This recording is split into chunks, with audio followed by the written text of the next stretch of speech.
Namo tassa bhagavato arahato sama sambuddhassa. Namo tassa bhagavato arahato sama sambuddhassa. Namo tassa bhagavato arahato sama sambuddhassa. Ya, Ibu Bapak, saudara-saudara sekalian yang berbahagia yang telah hadir di Zoom pada hari ini, khususnya adalah para umat di Wihara Mula Dharma Samarinda. Saya turut berbahagia bahwasanya bisa punya kesempatan untuk berbagi kembali di sharing Dhamma ataupun Dhamma Desana pada hari ini, di hari Minggu sore. Dan tentunya apa yang akan disampaikan itu adalah seperti yang sudah disampaikan oleh Ko Anton, berkenaan dengan lenyapnya kotoran batin dengan perhatian penuh pada nafas. Ibu Bapak, saudara-saudara sekalian, pada dasarnya sebelumnya saya pernah menyampaikan, saya agak lupa apakah di wihara ini atau di wihara Kusala Arama, berkenaan dengan bagaimana kita memenuhi latihan pernafasan itu yang ujung-ujungnya adalah untuk memenuhi berkenaan dengan landasan perhatian penuh.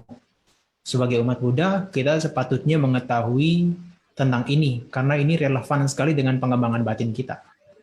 Nah, sebetulnya saya diminta dengan sangat dadakan sekali kemarin siang jam 2 oleh Ko Anton.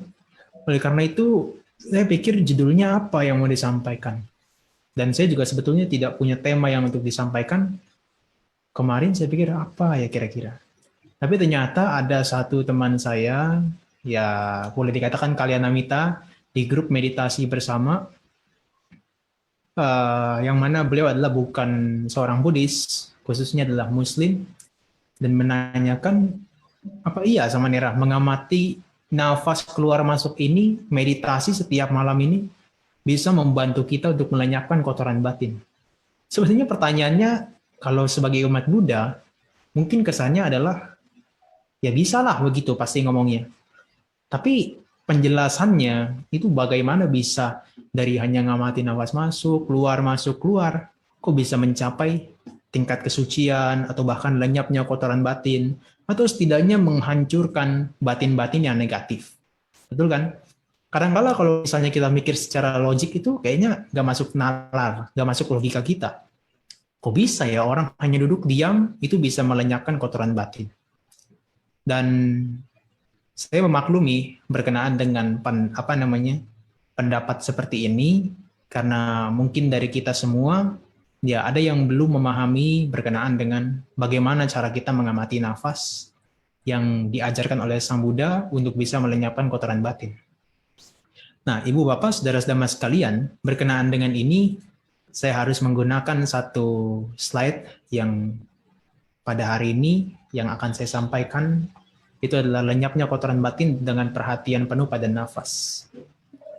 Nah, Ibu Bapak, kalau kita bicara tentang yang namanya meditasi, bicara tentang perhatian penuh pada nafas, saya suka akan memulai dengan satu perumpamaan ini yang mana sangat relevan sekali dengan kita bermeditasi. Itu ibaratnya ya, kalau di dalam komentar daripada Bante Analayo berkenaan dengan mengamati nafas keluar masuk itu atau kita bermeditasi itu, sama halnya seperti seorang yang di tengah-tengah lapangan, kemudian dia diminta untuk membawa sebuah mangkuk yang berisikan minyak, dan kemudian di belakangnya itu ada algojo. Nah, si algojo ini akan siap memenggal kepalanya kapanpun jika seandainya minyak itu tumpah setetes saja dari mangkok tersebut. Nah, lantas ketika itu di ultimatum seperti itu, orang yang membawa minyak itu akan bagaimana sikapnya? Dia pasti akan membawanya dengan penuh kehati-hatian. Dia akan menerapkan mindfulness, dia akan menerapkan perhatian penuh dengan penuh kehati-hatian, sehingga jangan sampai ada minyak yang tumpah. Meskipun di sekelilingnya itu banyak orang, dan banyak orang yang sedang sibuk dengan aktivitasnya masing-masing. Nah, oleh karena itu, Bante Analayo menjelaskan berkenaan dengan ini sangat bagus sekali, bahwasanya itu diibaratkan seperti kalau kita menjatuhkan setetes minyak saja dari kendi yang berisi minyak tersebut, itu sama artinya kita lengah. Ketika kita bermeditasi, kita tidak mengamati nafas, justru pikiran kita berlari kepada pikiran yang akan datang, pikiran yang lampau, atau pikiran yang buruk, pikiran yang negatif, pikiran yang gelisah, cemas, takut, ragu-ragu, bahkan kegelisahan. Nah, Ibu Bapak, perlu kita tahu bahwasanya ketika kita bermeditasi, apa yang harusnya kita lakukan, itu adalah kita hadir di saat ini dan sekarang. Mengapa? Karena pikiran kita bisa saja dihadirkan oleh kotoran batin setiap waktu, setiap saat. Nah, apa yang dimaksud dengan pikiran kita yang dikatakan sebagai yang buruk, yang negatif? Nah, kita itu terdiri dari dua unsur sebagai kehidupan kita, yaitu adalah batin dan jasmani. Nah, kalau jasmani kita kesampingkan dulu, karena itu adalah pembahasannya lebih kepada secara fisik.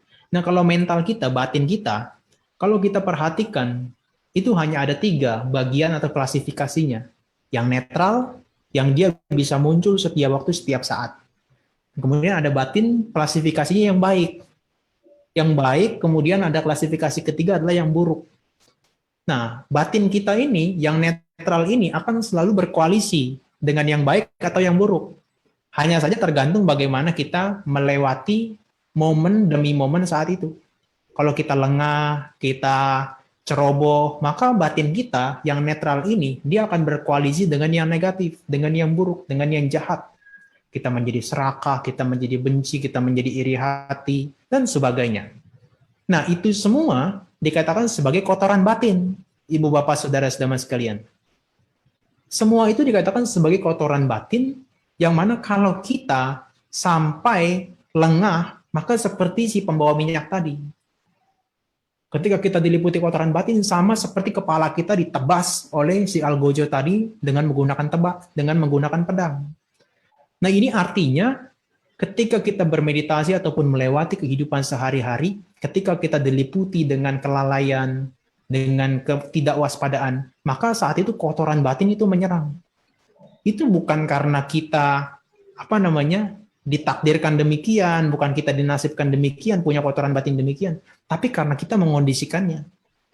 Ya, maksudnya apa? Ya, ketika kita jalan seperti itu, kita melihat pemandangan-pemandangan di luar sana yang menarik mata kita. Nah, maka itu ada momen mata kita menikmati, menyenangi pemandangan itu sampai membuat kita serakah terhadap momen tersebut. Sampai membuat kita terikat, melekat, sehingga kita memiliki keinginan yang bertubi-tubi berlebihan, menjadi melekat dengan apa yang kita lihat. Nah, tapi di sisi yang lain, Ibu Bapak Saudara-saudara sekalian, kadang-kadang bukan hanya yang kita suka loh, bukan hanya kadang-kadang yang menyenangkan yang kita amati. Kadang-kala batin kita itu juga menyenangi sesuatu yang sebenarnya kita tidak suka, yang kita benci. Ya, misalnya sesuatu orang yang tidak kita sukai karena dia melukai kita di kehidupan lampau, dia muncul di hadapan kita. Nah, batin yang negatif, yang tidak waspada, yang lalai, maka dia akan cenderung menjadi membenci objek yang kita lihat. Nah, membenci itulah adalah kotoran batin. Nah, jadi yang namanya kotoran batin itu bisa memungkinkan muncul setiap waktu, setiap saat. Nah, itu adalah klasifikasi dari batin-batin kita yang negatif, yang buruk, yang kita sebut sebagai kotoran batin atau kilesa. Jadi yang namanya kotoran batin itu sebetulnya tidak diberikan oleh siapapun, tapi kita mengondisikannya. Tergantung kecenderungan kita, bagaimana pengetahuan kita, bagaimana kita punya kebijaksanaan, itu adalah tergantung dari hal tersebut. Nah, di sisi yang lain, kalau misalnya itu yang tidak waspada, yang lengah itu adalah berkaitan dengan yang buruk, maka sebaliknya, kalau sesuatu yang baik, sesuatu yang kita waspada, sesuatu yang kita tidak lengah, maka itu akan berkoalisi masuk dalam klasifikasi dengan yang baik. Jadi batin kita masuknya kepada yang baik. Nah, batin kita itu setiap momen, setiap waktu hanya mampu mengikat satu, yang baik atau yang buruk. Kalau yang baik yang muncul, yang buruk nggak muncul. Dengan sebaliknya, kalau yang buruk muncul, yang baik nggak bisa muncul. Gimana sebenarnya mengukur kotoran batin itu muncul atau tidak? Gampang sebetulnya. Tadi kita bicara klasifikasi batin yang buruk adalah loba dan dosa. keserakahan dan kebencian.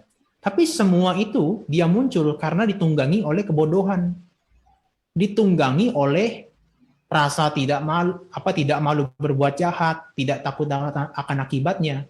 Ya gampangnya adalah kebodohan kita, ketidakWaspadaan kita. Nah, tetapi kalau lihat di dalam klasifikasi batin yang baik, di sana setelah bagian yang dalam yang baik itu ada klasifikasinya, ada sada atau keyakinan. Yang nomor 2 adalah sati, mindfulness. Maka ibu bapak saudara-saudara sekalian, kalau kemarin menyimak Buddhist Podcast dalam sesinya Pak Merta ada, beliau menyebutkan bahwa sati, mindfulness, kesadaran penuh, atau kesadaran yang baik, itu diibaratkan seperti ibu. Kenapa? Kemarin saya menambahkan, karena yang namanya sati, mindfulness itu adalah apamada mulakha. Dia adalah sebagai mula, itu adalah sebagai akar untuk memunculkan segala macam perbuatan baik. Jadi sebagai ibu artinya dia yang melahirkan segala macam perbuatan baik. Tanpa ada sati, tidak mungkin batin kita menjadi baik. Batin kita kalau lengah, itu artinya tidak ada sati, tidak waspada, ceroboh, tidak hati-hati. Nah maka kalau tidak hati-hati, dia akan berkoalisi dengan yang buruk. Simpel sebetulnya. Jadi kalau batin kita lengah, kita berkoalisi dengan kebodohan tuh. Dengan keserakahan atau kebencian.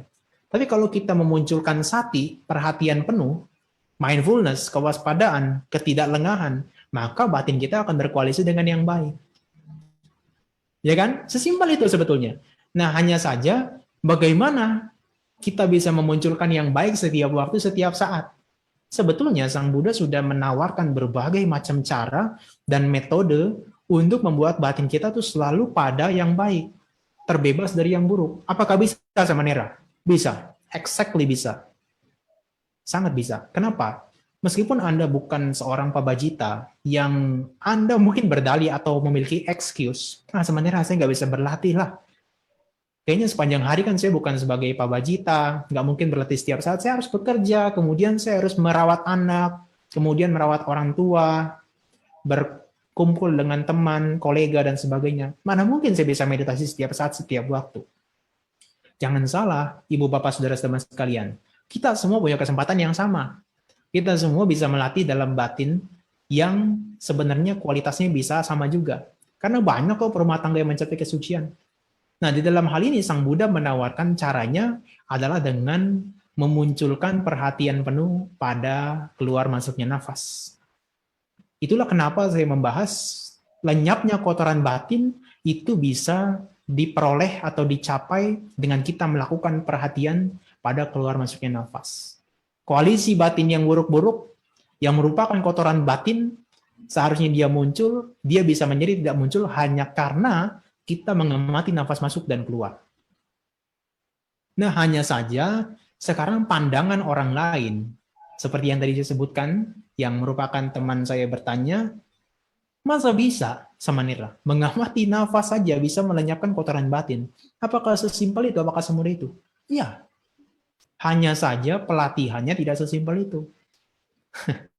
Hanya saja pelatihannya tidak sesimpel itu, dan hari ini akan saya jelaskan berkenaan dengan Anapanasati Sutta bisa membuat lenyapnya kotoran batin. Nah, Ibu Bapak, sebetulnya sebelum saya masuk ke dalam Anapanasati Sutta tersebut, saya punya salah satu perumpamaan yang saya ambil dari Sangyutta Nikaya, yaitu mengenai perumpamaan 6 binatang. Indria kita, apakah saya sebagai samanera, ada yang sebagai biku, saya lay, samaneri, atau yang lainnya, dan bahkan Anda sebagai perumah tangga, itu sebetulnya 6 indrianya sama. Nah, itu diibaratkan seperti 6 binatang, 6 hewan. Nah, ketika itu, kalau misalnya seorang yang ingin membuat hewan-hewan ini menjadi diam, menjadi tidak bergerak ke sana-sini, bagaimana cara yang harus dia lakukan? Nah, di dalam sutta ini menariknya, ada seorang yang katakanlah dia berusaha untuk mengikat semua hewan ini menjadi satu simpul. Jadi anjing diikat dengan ular, kemudian ada lagi monyet, kemudian ada lagi buaya, kemudian ada lagi burung, satu lagi serigala. Nah, itu lehernya semuanya diikat menjadi satu simpul. Dalam satu simpul yang mana titik tengahnya itu adalah ikatan daripada mereka semua. Nah, tetapi indria kita itu digambarkan seperti nama hewan tersebut. Kenapa? Karena mereka mengejar semua objeknya masing-masing. Nah, anjing ketika diikat seperti itu, dia akan meronta-ronta, dia akan mengamuk seperti itu, ingin berlari secepat mungkin. Nah, digambarkan bahwa ular itu ingin cepat masuk ke dalam bawah tanah. Dia ingin memasuki ke dalam bawah tanah, masuk ke dalam gundukan semut, mencari tempat yang nyaman. Kemudian yang kedua, itu adalah buaya. Dia ingin menyelam ke dalam air. Ingin mencari tempat perlindungan yang nyaman. Karena dia tidak suka diikat. Nah, kemudian yang ketiga, ini adalah berkenaan dengan burung. Burung ingin terbang ke angkasa, sekuat tenaganya, mengepakkan sayapnya untuk terbang ke angkasa. Nah, yang keempat, itu adalah seperti seekor anjing. Seperti seekor anjing yang ingin masuk ke desa untuk mencari makanan. Dia akan berusaha sekuat tenaga untuk berlari ke dalam desa tersebut. Dan yang kelima adalah seekor serigala atau anjing hutan. Dia akan berusaha untuk ke tempat perkuburan atau tempat orang-orang dikubur. Kenapa? Karena di sana dia bisa menyendiri, dia senang di sana, dia akan berlari sekuat tenaga. Yang terakhir adalah monyet. Monyet ketika diikat bersama dengan mereka bersama-sama dalam satu simpul, dia juga akan berusaha untuk pergi ke dalam hutan. Dia juga akan berusaha untuk membebaskan dirinya, untuk mengejar apa yang dia senangi di dalam hutan. Nah, Ibu Bapak, perumpamaan ini menarik. Kalau dia mengikat satu simpul saja, maka siapapun hewan yang sudah lemah karena bergerak terus-menerus, maka lama-kelamaan yang masih kuat, dia akan menarik semuanya, menyeret semuanya. Nah, hewan yang paling kuat, misalnya buaya yang mau menyelam ke air, maka kalau dia masih kuat untuk bergerak, yang lain sudah lemah, sudah lengah, maka dia akan menyeret semuanya ke dalam air tersebut. Begitu juga burung. Kalau burungnya yang kuat, dia akan terbang ke angkasa, semua hewan-hewan itu dia bawa ke angkasa. Atau begitu juga dengan anjing. Ketika dia mau masuk ke desa, dia masih kuat untuk bergerak, maka akan diseret semua hewan-hewan tersebut ke dalam desa. Nah, ini apa maksudnya, Ibu Bapak Saudara-saudara sekalian? Batin kita, 6 indera kita, mata, telinga, hidung, lidah, jasmani, dan pikiran kita, kalau saja satu di antara mereka menemukan objeknya yang menyenangkan, sementara yang lain tidak menemukan objeknya yang menyenangkan, dan saat itu indera kita salah satunya kuat, dia akan menyeret ke dalam objek tersebut. Kita akan menjadi terlena menyenangi hal tersebut. Objek yang lain seakan mati, hanya dia yang bergerak secara dominan. Nah, saat itulah kotoran batin menyerang diri kita. Kenapa? Pertanyaannya. Karena dia tidak mengikat hewan-hewan itu pada satu tiang yang kokoh. Dia hanya mengikat pada satu simpul. Dia mengikat mereka 6-6-nya ini menjadi satu simpul. Jadi siapapun hewan yang paling kuat akan menyeret mereka. Begitu juga batin kita, pikiran kita, indera kita. Ketika kita tidak mengikat kuat pada satu tiang yang kokoh, maka pikiran kita, semua diri kita itu akan terlena dengan objek tersebut. Itulah kenapa kita harus mengikatnya pada satu tiang yang kokoh. 6 binatang ini setelah diikat di lehernya, semua diikatkan bersama-sama di tiang yang kokoh tadi. Nah, tiang yang kokoh tadi itu adalah gambaran daripada objek meditasi. Tali yang kita gunakan itu adalah tali perhatian. Mindfulness yang kita kembangkan itu adalah ikatan yang kuat kepada anjing, kepada serigala, kepada buaya, dan seterusnya. 6 indera kita ikat dengan tali perhatian pada tiang yang kokoh. Maka kemanapun mereka bergerak, pada akhirnya mereka akan lelah. Mereka tidak menemukan cara untuk membebaskan diri dari tiang yang kokoh tersebut. Maka lama-kelamaan mereka akan duduk diam. Mereka akan duduk dekat, berbaring dekat dengan tiang tersebut. Tidak berlari kemana-mana lagi. Nah, itulah pikiran kita. Ketika kita punya mindfulness, yang kita arahkan pada objek meditasi yang setiap saat, setiap waktu, maka meskipun indera kita bergerak kemanapun mencari objeknya, lama-kelamaan dia akan lelah sendiri. Karena dia merasa tidak akan terbebas. Dia nggak akan bisa mendapatkan objeknya lagi. Dia akan duduk dekat dengan objek tersebut. Dan batin kita menjadi tenang. Nah, itulah kenapa kita memerlukan tiang yang kokoh dalam hal ini adalah perhatian penuh pada pernafasan. Nah, itu adalah salah satu cara saya untuk memulai bagaimana kita bisa menggunakan nafas ini untuk menenangkan batin, untuk melenyapkan kotoran batin. Nah, sekarang secara singkat akan saya jelaskan, Ibu Bapak Saudara-saudara sekalian, berkenaan dengan bagaimana yang dikatakan sebagai perhatian pada pernapasan.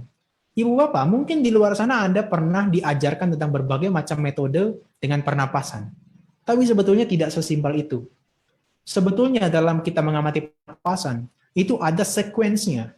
Itu ada semacam semacam satu rule, semacam satu aturan yang terdiri dari 16 fase atau 16 proses.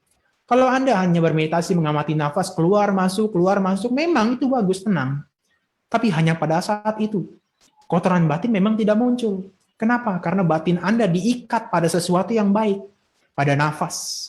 Kapanpun pikiran mengembara, balik lagi pada nafas, masuk, keluar, masuk, keluar, masuk, keluar.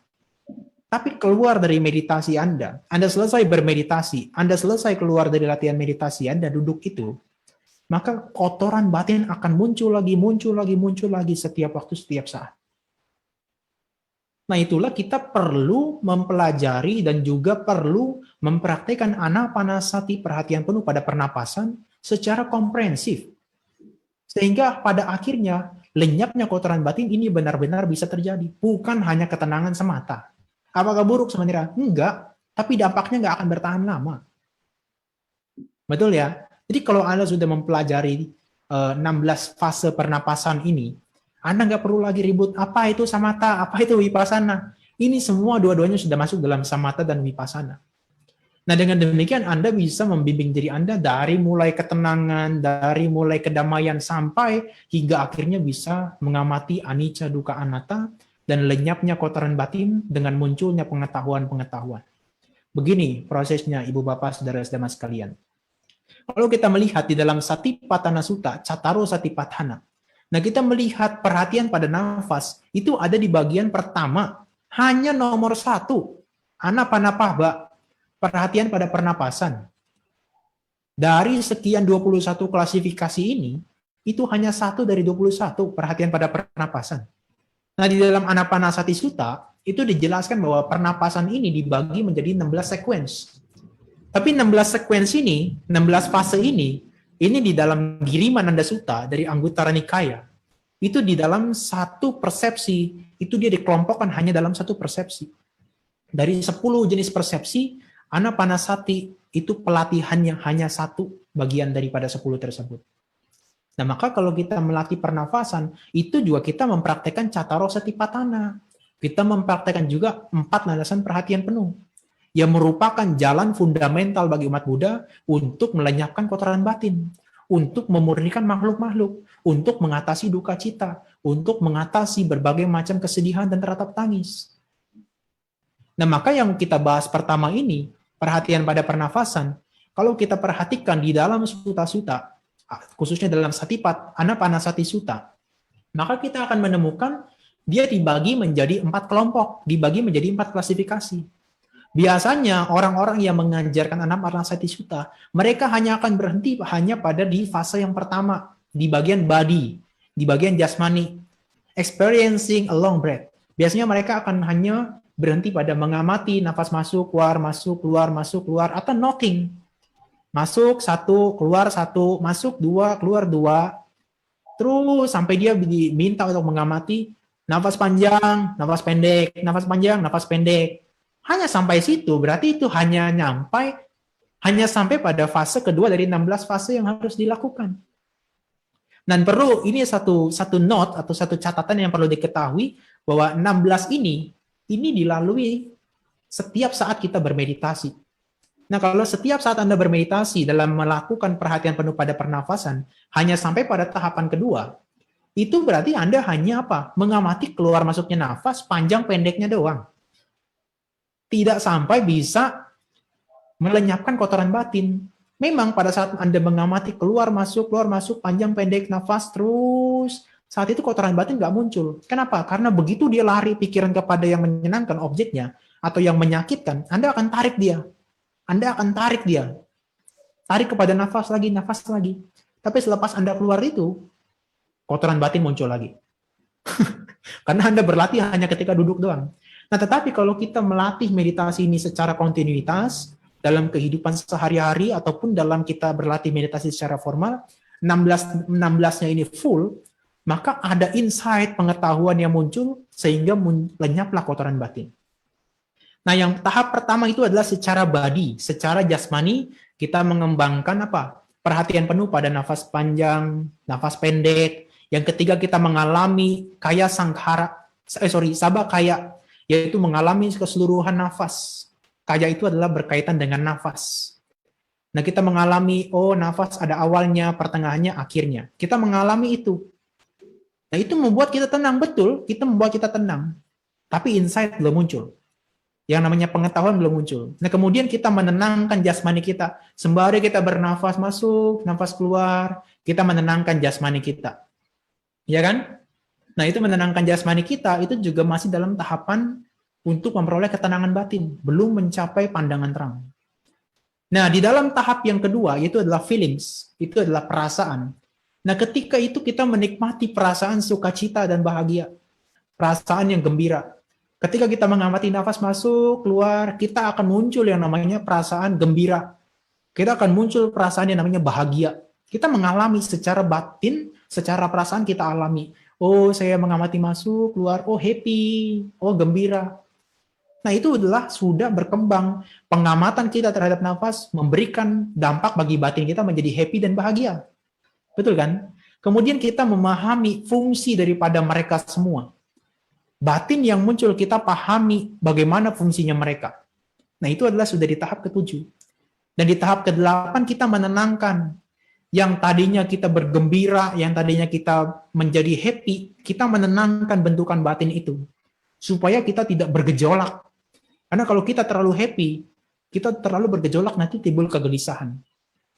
Nah, ini adalah apa? Upaya kita memunculkan samadhi, konsentrasi, membuat mereka seimbang, sehingga mereka tidak menjadi bergejolak. Nah, kemudian di tahap yang ketiga itu adalah batin.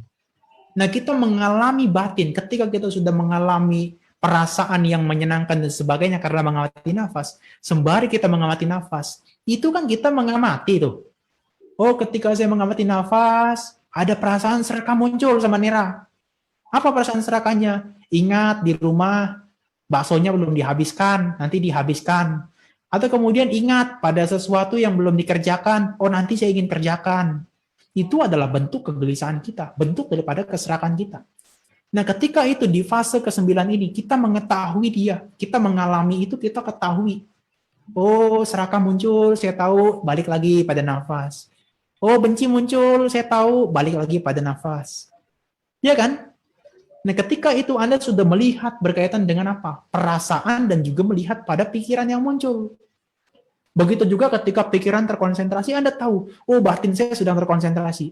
Ketika batin sedang mengembara, Anda juga tahu, oh batin saya mengembara. Ketika batin tidak terbebaskan dari kotoran batin, Anda tahu. Ketika Anda mengantuk, ketika Anda lengah, Anda mengetahuinya, oh batin saya sedang lengah. Itu adalah proses Anda melihat sedikit demi sedikit berkenaan dengan pikiran yang muncul. Pikiran muncul, kita ketahui, tarik lagi nafas. Dia muncul lagi, tarik lagi pada nafas. Sehingga kita hanya mengetahui dia muncul terus menerus. Nah, sampai nanti batin kita itu bersinar. Bersinar karena kita terkonsentrasi. Mengamati setiap batin yang muncul. Bukan hanya nafas yang muncul, tapi batin yang muncul terus menerus kita ketahui. Itu membuat batin kita menjadi terkonsentrasi. Nah, gambaran batin nanti akan muncul dalam diri kita ketika kita mengamati nafas. Biasanya orang-orang mengatakan di dalam Visuddhimagga disebutkan ketika mengamati nafas, ketika dia sudah mulai mau memasuki konsentrasi yang mendalam, itu muncul gambaran dalam batinnya. Seperti seandainya orang melihat sebuah kapas putih yang dari hidungnya, atau jaring laba-laba, atau asap warna putih, atau apapun. Nah, itu adalah gambaran batin dia, itu yang dipertahankan. Kemudian ketika dia tercerap di sana, dia mengamati terus-menerus objeknya, dia akan bisa terbebaskan dari rintangan batin, panca niwarana. Nah, itu sudah di fase yang ke-12, freeing the mind. Kita membebaskan batin kita dari yang namanya kotoran batin. Tapi perlu diingat, semua itu, tahap 1 sampai 12, perhatikan deh, Itu adalah 12 steps, 12 langkah untuk kita baru mau memasuki konsentrasi. Untuk memasuki konsentrasi yang mendalam namanya jhana. Nah, itulah bagaimana proses kita mengamati nafas masuk keluar, masuk keluar, masuk keluar, terus berkembang sampai nanti kita pikirannya masuk ke dalam jhana. Harus mengalami sukacita dulu, mengamati batin yang muncul dan lenyap, mempertahankan gambaran batin, dan kita nanti akan tercerap. Dan nanti pada berikutnya ada 4 lagi langkah yang berkenaan dengan munculnya pandangan terang. Kita mulai mengamati dia sebagai fenomena yang berkondisi. Apakah jasmani, yaitu nafas keluar masuk, kemudian apakah perasaan, menyenangkan, tidak menyenangkan, yang netral, dia muncul lenyap, muncul lenyap, muncul lenyap, ataukah pikiran, serakah, benci, jengkel, gelisah, takut, cemas, dan sebagainya, dia pun muncul lenyap, muncul lenyap, muncul lenyap. Sehingga di fase yang ke-13, kita merefleksikan mereka, melihat mereka, merenungkan mereka sebagai anicca, sebagai sesuatu yang tidak kekal, sesuatu yang impermanence, sesuatu yang tidak dapat dipertahankan. Nah, maka dengan demikian, kita akan muncul di fase yang ke-14, namanya wiraga.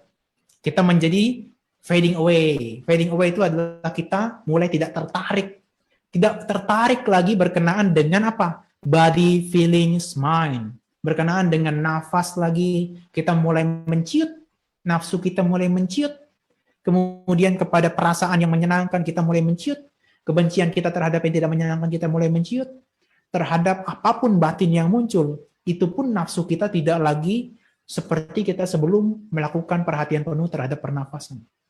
Dan hingga pada akhirnya, Anda mengetahui bahwa mereka semua, apakah jasmani, perasaan, pikiran, dan semua itu ada terhentinya, niroda. Niroda, penghentian, maka nanti akan ada yang dikatakan sebagai nibbana. Dan nanti ketika Anda sudah bisa melihat mereka berhenti, merefleksikan terhentinya mereka, maka Anda akan apa? Letting go. Pati nisaga, letting go semua kotoran batin. Apakah yang baik, apakah yang buruk. Sorry, kotoran batin bukan baik. Apakah yang serakah, yang benci, yang bodoh, sebagainya. Semua kotoran batin itu akan ditinggalkan perlahan demi perlahan.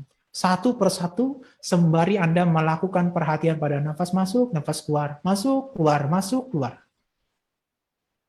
16 tahap diperoleh, dipraktekkan secara sepenuhnya, maka Anda akan terbebaskan dari kotoran batin. Memang tidak langsung, tapi bertahap. Sedikit demi sedikit kotoran batin tidak muncul, maka itu mengondisikan mereka untuk tidak muncul selamanya nantinya. Membuat Anda sedikit demi sedikit dekat dengan niroda atau nibbana. Dekat dengan penghentian munculnya mereka semua ke dalam sesuatu yang tidak terkondisi, padam sepenuhnya. Kenapa? Karena kita tidak tidak menanamkan sebab yang baru untuk akibat yang akan datang. Dengan demikian, di masa mendatang kita tidak punya bahan bakar lagi. Kita tidak punya bahan bakar lagi untuk terlahir kembali. Sehingga dalam 16 tahap ini kalau dipraktekkan terus-menerus, dia akan membimbing kita leading to liberation atau membimbing kita pada pembebasan. Nah, maka kalau 16 tahap ini, 12 tahap yang pertama adalah untuk mengembangkan konsentrasi, 4 yang terakhir itu untuk mengembangkan insight, untuk mengembangkan pandangan terang Anda, pandangan terang kita. Sehingga dengan nafas ini, muncul ketenangan, juga muncul berkaitan dengan pandangan terang. Yang dalam bahasa simpelnya adalah munculnya samatha ketenangan, dan munculnya vipassana pandangan terang. Dan demikian juga kalau dua-duanya bergabung, lenyapnya kotoran batin akan terjadi. Nah, jadi Anda mengamati nafas masuk keluar, itu sebetulnya adalah untuk apa? Untuk melenyapkan kotoran batin dengan cara mempraktekkan 16 fase. Ibu Bapak, kenapa orang-orang itu ketika retreat, ada yang misalnya mengatakan, saya retreat 30 hari, 15 hari, atau bahkan dia bilang, saya praktik 10 hari. Tapi ketika keluar, kotoran batinnya nggak habis. Kotoran batinnya justru makin berkembang, kesombongannya berkembang, kemudian dia merasa dia sudah expert dalam hal meditasi karena bisa merasakan ketenangan begitu mendalam. Tapi perlu lihat, dia melewati 16 fase ini enggak?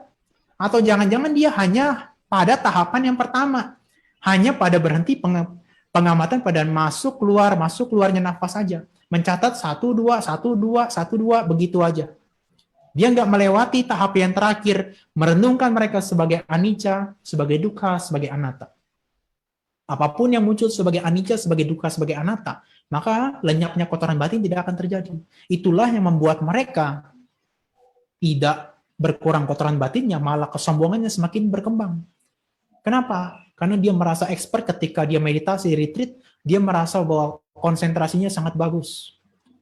Tapi seperti yang saya katakan, ketika di luar daripada meditasi, kotoran batin akan menyerang terus-menerus, termasuk kesombongan.